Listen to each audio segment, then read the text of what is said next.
Salve, salve galera, aqui é o Gabriel do Cortes Bilionários e no nosso primeiro mês monetizado conseguimos $5.800. Muito desse resultado é explicado e bem aprofundado no canal Bora Pra Prática, um canal de empreendedorismo na prática, e tudo isso de graça. Quer ter uma renda em dólar sem nem aparecer? Clica no primeiro link da descrição. Paulo, qual que é a maior dificuldade que você notou em tempos de pandemia com os pacientes que você atendem que tem uma dificuldade muito grande de aceitação com o próprio corpo, que querem mudar essa relação com o corpo? Legal você ter perguntado isso, porque eu lembrei que eu não te falei a segunda coisa. Eu falei o que eu devolvi para a medicina, eu não te falei que eu devolvi para a sociedade. E aí o que a sociedade me devolveu? Me devolveu essa sensibilidade, Ivan. Foi fazer o blog de manhã, o Banho Não Tem Calendário. Ligar e conversar com as pessoas. Resolver as dúvidas delas. Ou que pelo você faz menos toda manhã, né? Empatizar com elas. Né? Começou, pessoal, 150 pessoas, 120 pessoas. Com os dias, aí começou a entrar 700, 1.000, 2.000, 3.000. Eu falei, o que está acontecendo aqui? Será que está todo mundo acordando cedo para fazer bicicleta? Tomara que sim, né? Mas era um horário que aí eu comecei a ter um feedback das pessoas assim, cara, eu não começo o dia se eu não ouvir você. Eu preciso ouvir você porque aí eu já trato daquele assunto e aquilo ajudou.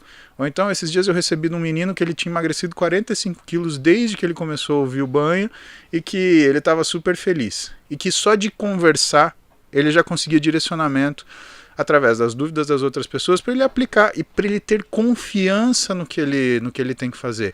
E esse ponto me marcou. Por quê? Desde que eu dou aula para pós-graduação de medicina, e eu dou para 2 pós-graduações de medicina esportiva.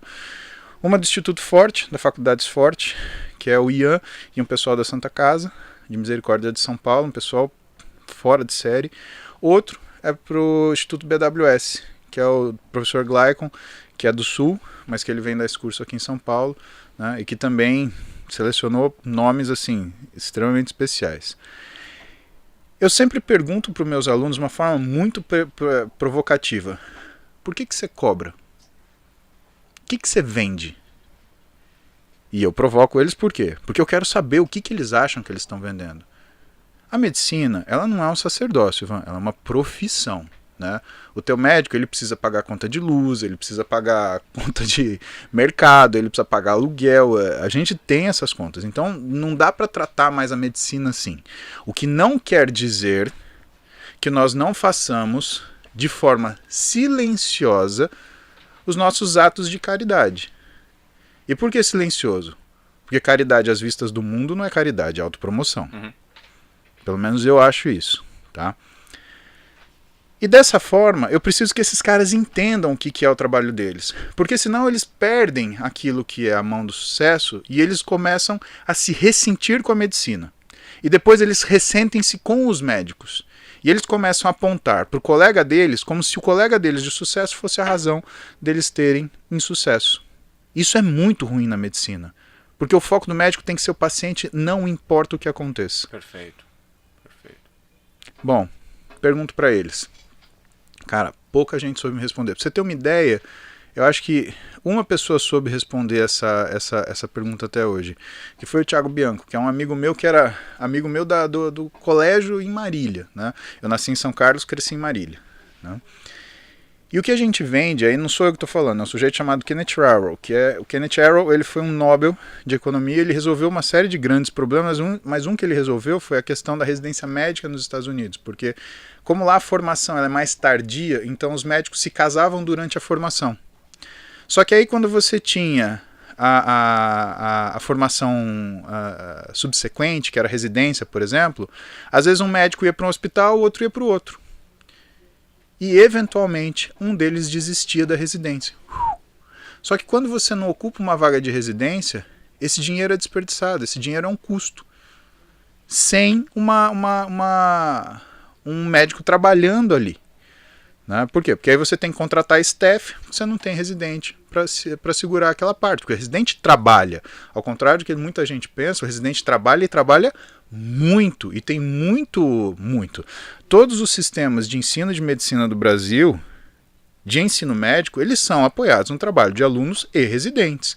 Então não acha que o residente fica de braço cruzado olhando, esperando aquilo no... Não, ele trabalha pra caramba. Eu chegava a trabalhar 144 horas. Aí um sujeito no Instagram ele falou assim, mas como assim? Você está mentindo, a semana tem 168. Eu falei, exatamente, são 2 períodos de 12 de descanso.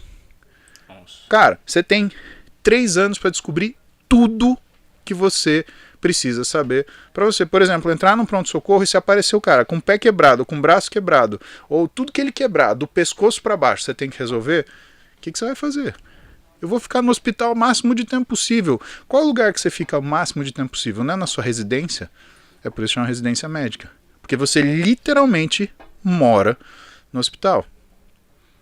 Então, nessas condições, quando você percebe que tem essa demanda, essa situação, eu preciso que o sujeito ele entenda que a confiança é a mercadoria dele.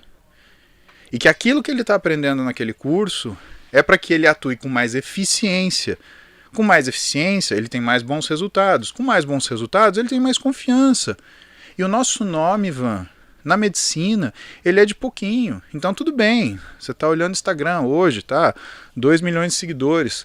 Mas, cara, eu comecei nos anos 2000 escrevendo um blog que chamava Performance com Saúde. Aí veio o Orkut. Escrevia no Orkut. Aí veio o Facebook. Entregando conteúdo. Dividindo com as pessoas as coisas. Aí veio o Facebook. Aí veio o Instagram. Aí veio o TikTok. Tá bom. TikTok eu não consigo entregar conteúdo médico, mas eu entrego conteúdo de comportamento. Por quê? Porque eu percebo que a sociedade, de alguma forma, ela também está doente do ponto de vista de comportamento. As pessoas estão confusas, Ivan. O pessoal não sabe usar isso aí ainda direito. Não. Esse espelho preto que fica na nossa frente a maior parte do tempo, ele é uma ferramenta maravilhosa, mas ela tem sido usada de uma forma muito errada. Tem os efeitos colaterais também, porque a quantidade de conteúdo, se não tiver uma curadoria para você consumir o que de fato te faz bem, e aquela velha ação, aquele velho comportamento do ser humano, nós estamos sempre nos comparando. Como a gente tem essa mania de comparação, né? Isso se transformou. Se você está mal, quando você abre o Instagram, a possibilidade de o feed te entregar um panorama para você ficar ainda pior é enorme. E se você está bem, você vai sempre encontrar alguém melhor que você ali também. Você quer fazer vamos fazer um paralelo, vamos pegar Mundo Geek. Você assistiu O Senhor dos Anéis? Sim. Pra mim foi uma coisa que, quando eu assisti O Senhor dos Anéis, eu enxerguei um monte de coisa. Falei, nossa, que impressionante. Porque eu consigo entrar no filme assim, eu vivo aquela experiência, né? Eu amo cinema. E aí, o que eu percebi?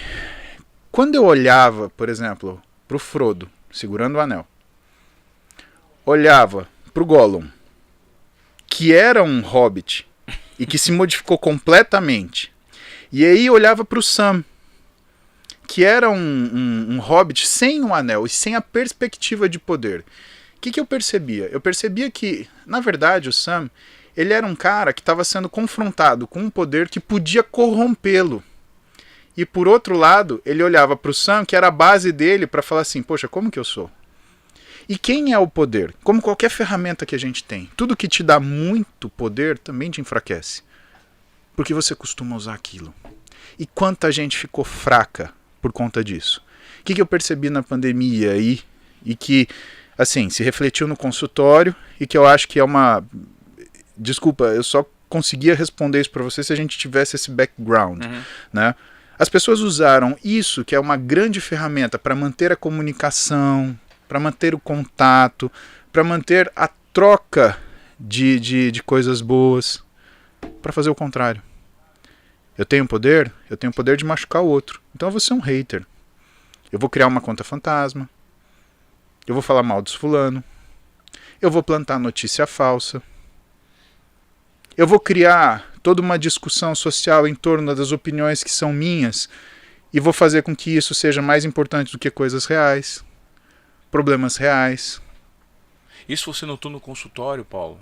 Mas com certeza, os pacientes eles estavam muito mais estressados. Os meus pacientes, eles nunca vieram da internet. O Instagram nunca me deu paciente. Os meus pacientes eram pessoas indicadas por meus outros pacientes. Eu comecei a trabalhar, eu atendia uma vez por semana, eu atendia um paciente por semana, minha consulta era R$200. Eu pagava R$50 por paciente de aluguel de sala. Ciros, muito obrigado. Você foi fundamental na minha vida e toda vez que vem essa história, eu sempre agradeço você. Ciros Alexandre, fisioterapeuta. Meu amigo confiou em mim e me deu o primeiro espaço para atender. E eu acho que é importante a gente... Você cobrava R$200? R$200. E só tinha uma consulta por semana? Tinha uma consulta por semana, ainda tinha imposto para pagar disso, né? E era assim foi assim que eu comecei. Hoje você tem 50 pacientes por semana.